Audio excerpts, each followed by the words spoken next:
Good morning everyone. Pasa tayo na ating KJV Bible Daily Reading Plan. Today is May 9, 2022. Botohan na ng ating presidential election guys dyan sa Pilipinas at sa ibang bansa. Pero kami dito kasi 1 month ahead kami kaya matagal na tayo nakaboto. President BBM tayo. Siyempre. May 9, 2022, Day189. 2 Kings chapter 15 and 2 Chronicles chapter 26. Yung vice natin guys, si Tito Sensoto. So, kaya sundin nyo yung puso nyo kung ano yung nasa loob nyo dyan. Yung sundin nyo kung ano iboboto nyo. Kasi ako kasi nakaboto na kaya pwede nang i-reveal. Tapos na kasi. Si Francis Leo Marcos, binoto ko yan. Kasi, sabi ko na sa inyo, sundin nyo puso nyo. Kung ano nasa puso nyo, sundin nyo. Since matagal na nating gusto yan, binoto ko syempre. Yan, nakalagay rito, 2 Kings chapter 15. In the 27th year of Jeroboam, king of Israel, began Azariah, son of Amaziah, king of Judah, to reign. 16 years old was he when he began to reign, and he reigned 52 years in Jerusalem, and his mother's name was Jecholiah of Jerusalem. And he did that which was right in the sight of the Lord, according to all that his father Amaziah had done, save the high places were not removed. The people sacrificed and burnt incense still on the high places. Verse 5. And the Lord smote the king so that he was a leper unto the day of his death, and dwelt in a several house, and Jotham the king's son was over the house, judging the people of the land. And the rest of the acts of Azariah and all that he did, are they not written in the book of the Chronicles of the kings of Judah? So Azariah slept with his fathers, and they buried him with his fathers in the city of David, and Jotham his son reigned in his stead. In the 38th year of Azariah king of Judah did Zechariah the son of Jeroboam reign over Israel in Samaria 6 months. And he did that which was evil in the sight of the Lord, and his fathers had done. He departed not from the sins of Jeroboam the son of Nebat, who made Israel to sin. And Shallum the son of Jabesh conspired against him, and smote him before the people, and slew him, and reigned in his stead. And the rest of the acts of Zechariah, behold, they are written in the book of the Chronicles of the kings of Israel. This was the word of the Lord which he spake unto Jehoiada, saying, Thy son shall sit on the throne of Israel unto the 4th generation. And so it came to pass, Shallum the son of Jabesh began to reign in the 39th year of Uzziah king of Judah, and he reigned a full month in Samaria. For Menahem the son of Gadi went up from Tirzah, and came to Samaria, and smote Shallum the son of Jabesh in Samaria, and slew him, and reigned in his stead. 15, verse 15. And the rest of the acts of Shallum and his conspiracy which he made, behold, they are written in the book of the Chronicles of the kings of Israel. Then Menahem, pakibasa nyo rin yung Bible, yung King James Version ng Bible nyo guys. Makikita nyo itong binasa ko. Then Menahem smote Tipsha and all that were therein, and the coast thereof from Tirzah, because they opened not to him. Therefore he smote it, and all the women therein that were with the child he raped up. In the 39th year of Azariah king of Judah began Menahem the son of Gadi to reign over Israel, and reigned 10 years in Samaria. And he did that which was evil in the sight of the Lord. He departed not all his days from the sins of Jeroboam the son of Nebat, who made Israel to sin. Kahit Tagalog version yung inyong Bible guys, basahin niyo rin si Daddy nga Tagalog version yung kanyang Bible eh. Sumusunod sa pagbasa sa akin. So verse 19, and Paul the king of Assyria came against the land, and Menahem gave Paul 1,000 talents of silver, and his hand might be with him, to confirm the kingdom in his hand. And Menahem exacted the money of Israel, even of all the mighty men of wealth of each man 50 shekels of silver to give to the king of Assyria. So the king of Assyria turned back and stayed not there in the land. And the rest of the acts of Menahem and all that he did are they not written in the book of the Chronicles of the kings of Israel? And Menahem slept with his fathers, and Pekahiah his son reigned in his stead. In the 58th year of Azariah king of Judah, Pekahiah the son of Menahem began to reign over Israel in Samaria, and reigned 2 years. And he did that which was evil in the sight of the Lord. He departed not from the sins of Jeroboam the son of Nebat, who made Israel to sin. But Pekah the son of Remaliah, a captain of his, conspired against him, and smote him in Samaria in the palace of the king's house, with Argub and Aryeh, and with him 50 men of the Galidites. And he called him and reigned in his room. And the rest of the acts of Pekahiah, and all that he did, behold, they are written in the book of the Chronicles of the kings of Judah. In the 58th year of Azariah, king of Judah. Ang tagal naman ito nag-reign. In the 58th year. So, 52 years, guys. Of Azariah, king of Judah, Pekah, son of Remaliah, began to reign over Israel in Samaria and reigned 20 years. Tingnan mo guys, ang laging ang tagal na pamumuno sa nila, ba't sa atin laging 6 years lang? Verse 28, and he did that which was evil in the sight of the Lord. He departed not from the sins of Jeroboam the son of Nebat, who made Israel to sin. In the days of Pekah, king of Israel, came Tiglath-Pileser, king of Assyria, and took Ijon, and Abel-Beth-Maachah, and Janoah, and Kadesh, and Azor, and Galilee, all the land of Naphtali, and carried him up captive to Assyria.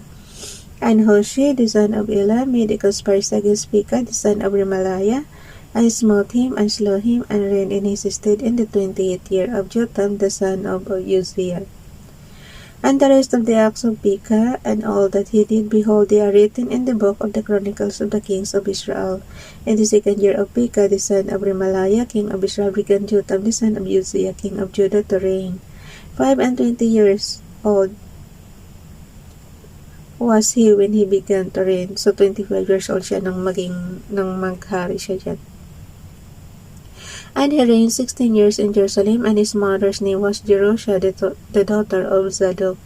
And he did that which was right in the sight of the Lord. He did according to all that his father Uzziah had done.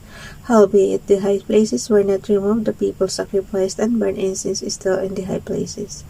He built the higher gate of the house of the Lord. Now the rest of the acts of Jotham and all that he did, are they not written in the book of the Chronicles of the kings of Judah? In those days the Lord began to send against Judah Rezin the king of Assyria, and Pekah the son of Remaliah. And Jotham slept with his fathers, and was buried with his fathers in the city of David his father, and Ahaz his son reigned in his stead.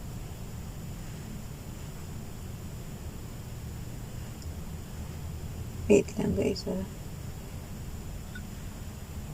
Tapos na ito, Kings chapter 15. To Chronicles chapter 26 naman tayo.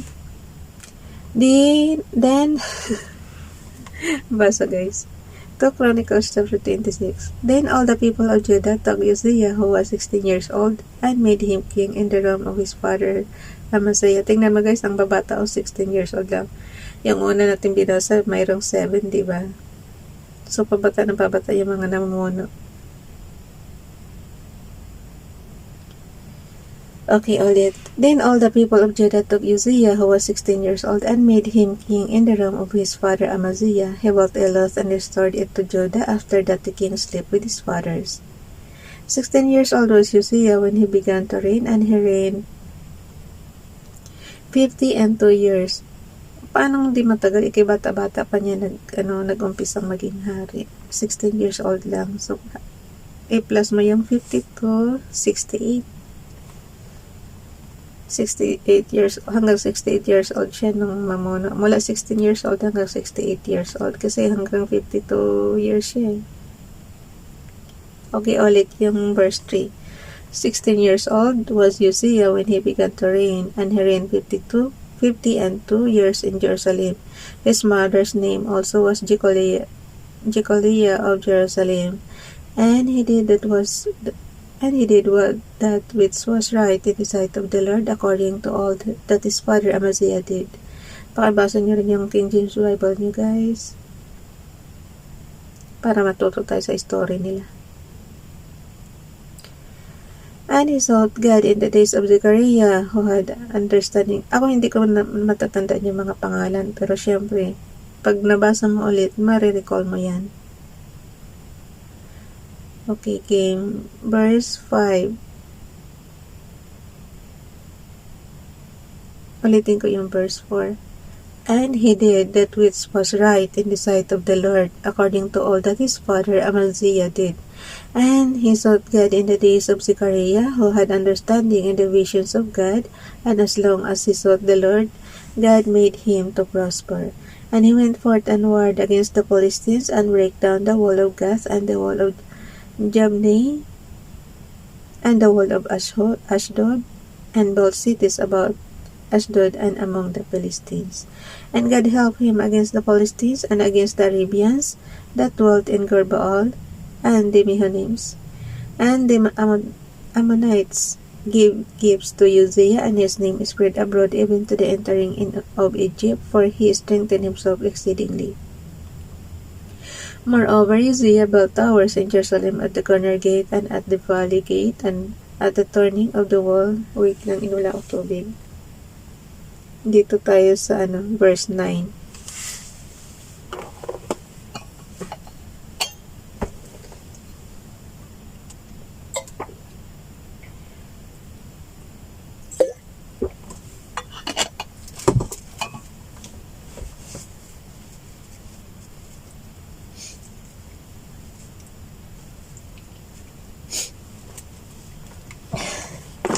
Ang init ng tubig.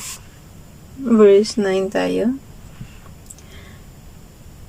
Moreover, Uzziah built towers in Jerusalem at the corner gate, and at the valley gate, and at the turning of the wall, and fortified them. Verse 10.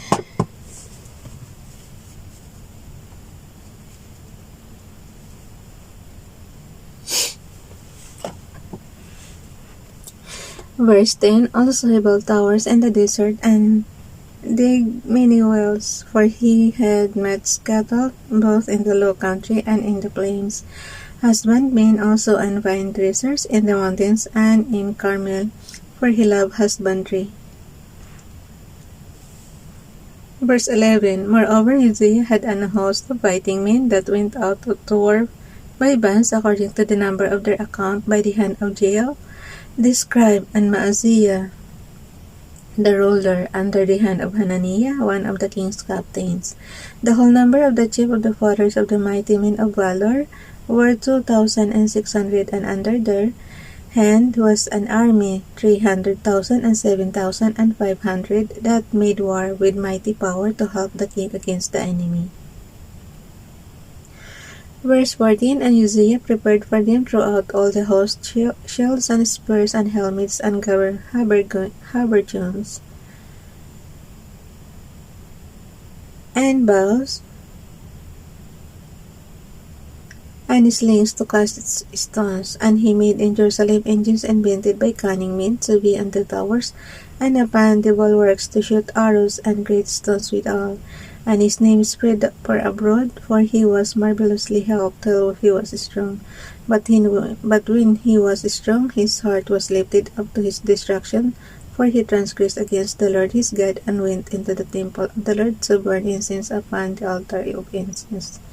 And Azariah the priest went in after him, and with him 80 priests of the Lord, that were valiant men. And they withstood Uzziah the king, and said unto him, It appertaineth not unto thee, Uzziah, to burn incense unto the Lord, but to the priests and sons of Aaron, that are consecrated to burn incense. Go out of the sanctuary, for thou hast trespassed, neither shall it be dealt for thine honor from the Lord God. Then Uzziah was wroth and had a censer in his hand to burn incense, and while he was wroth with the priest, the leprosy even rose up in his forehead before the priest in the house of the Lord from beside the incense altar. And Azariah the chief priest and all the priests looked upon him, and behold, he was leprous in his forehead, and they thrust him out from thence. He himself hasted also to go out, because the Lord had smitten him. And Uzziah the king was a leper unto the day of his death, and dwelt in a several house, being a leper, for he was cut off from the house of the Lord. And Jotham his son was over the king's house, judging the people of the land. Now the rest of the acts of Uzziah, first and last, did Isaiah the prophet, the son of Amos, write. So Uzziah slept with his fathers, and they buried him with his fathers in the field of the burial, which belonged to the kings, for they said, He is a leper, and Jotham his son reigned in his stead. So that's it.